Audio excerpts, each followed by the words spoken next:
What's going on, guys? My name is Rajeev Kugan and thanks for checking in. 2018 flew by and here we are in 2019. Happy New Year and thank you to everyone who entered the contest. It was great, it was a success. Unfortunately, not everyone won a Pixel and everyone hustled to get those tags and comments in, but stick around. We got a lot of giveaways lined up for this year and you won't be disappointed. So, the OnePlus 6T McLaren edition. As much as you want to salute the speed, is it really worth $1,000? And before we answer that question, yes. We do know this is a premium packaged device. If you're buying this, then you're a car fanatic. Simple as that. Packaging is sexy. Let's open this up. Check this out. And the cool thing is, if you're setting up your phone for the first time, when you use your phone, the AR mode, what it does is it can scan this and show you hidden messages, hidden stories. It's pretty cool. Just like how they even give you an invite with unlock the speed hidden in these glasses. In the box, we also get the Warp 30 charge. Pretty much, you're able to charge a full day's worth in 20 minutes, which is pretty cool. And that's the wire. Again, if you're used to the red branding, it's all orange just for the McLaren editions. All right, let's put this away. Okay, so other than the packaging, you're pretty much buying into an original 6D skinned with McLaren love. And of course, the Warp 30 charge that I've already spoke about. And the most obvious huge marketing difference, which is the 10 gigabytes of RAM. It's like having like a 30 gigabyte data plan where you're probably only gonna use 10 to 15, but it's that bragging rights of, hey, listen, I have 30 gigs of data to use on a monthly basis.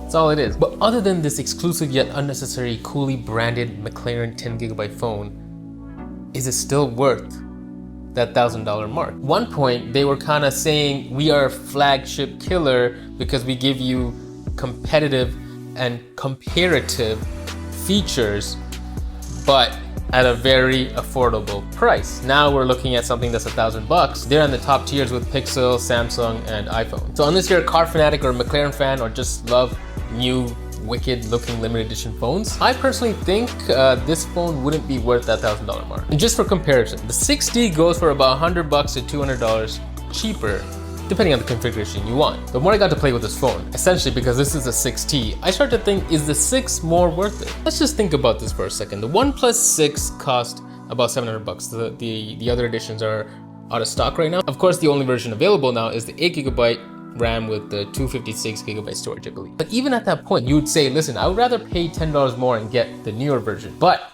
are the differences worth it? See, the 6T, it comes with the new teardropped notch, which is cool. I like it. I like it more than the actual full notch. Even though it doesn't faze me, I still like this better. And of course, the battery life is better on the 6T, which is 3700 milliamp versus 3300 on the 6. So again, that also is better on the 6T. And for all those that love the 3.5 millimeter headphone jack, of course, well, the 6T doesn't come with it. They've adopted into the USB Type-C headphone jack versus the regular one. So at that point, the 6 would be better for you. But the biggest differentiator for this phone is this guy right here, the fingerprint sign-on. Well, I used the wrong finger, so it wouldn't sign in. I just want to show you the actual effect. I don't know, something about it. It's cool, but it feels like a gimmick, It feels like a toy. It doesn't feel like something that was fully thought of. It feels like a testing product. It's like, let's just throw in a quick little animation and test this. That's what it feels like to me. I personally love the fingerprint sensor that was on the back that easily just tap, you're in, you're done. You don't have to worry about trying to get the right lighting, and especially at nighttime, this thing's just so bright because it has to emit that light to read your fingerprint. I was totally fine with the face unlock and the fingerprint unlocking on my 5T. No issues. So for me, I would go with the 6 just to avoid that. You see, other than that, the OS is the same because they both have Android 9 now. The camera is the same, which I'm gonna get into a little bit more detail soon, and the processor is the same. So you are pretty much buying the same phone since the 6, between the 6T and the 6T McLaren when it comes to the core performance setup inside the phone.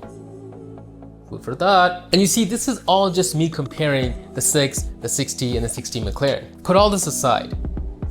The branding is great. The new features are great.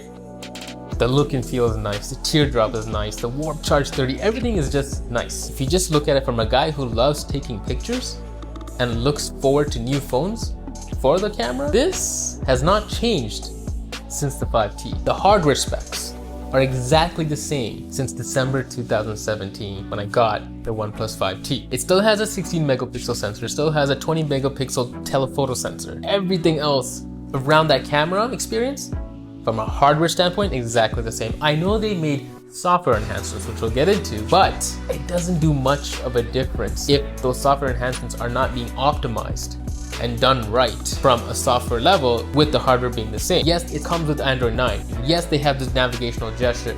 Yes, they got all the new gimmicks you want in a new phone, and they tried to do upgrades to the camera from a software standpoint, but I don't think it's up there.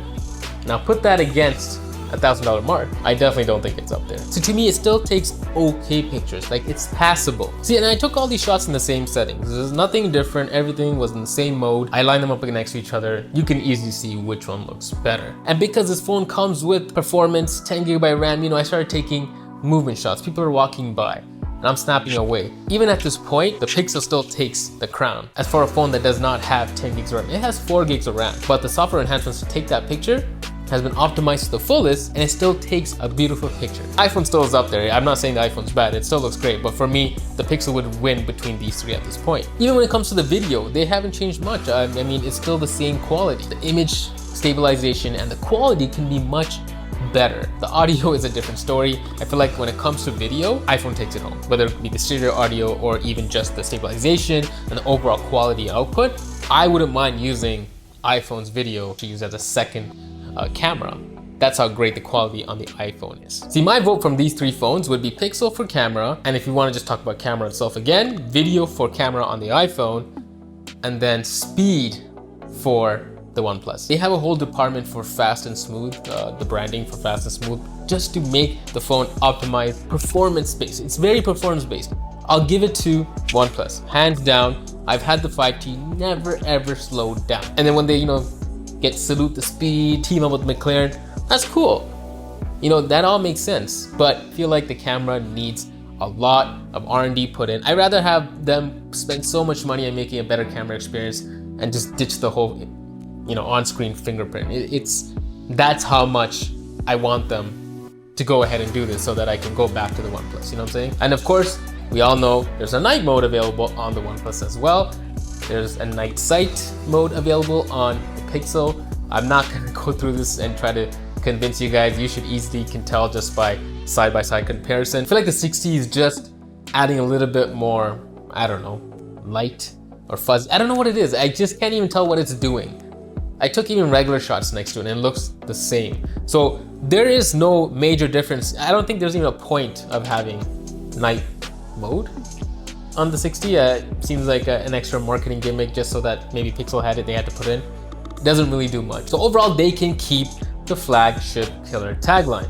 I just feel like they need to bring it down back to the 700 mark for Canadian pricing and just stay around there, do what they're good at, making things fast, call themselves a flagship killer because you get the best specs in the phone for such an amazing price. And just win that, own that. Anytime someone asks me what phone I should get, it's the OnePlus 6 or the 6T or the 5T. It's been this phone.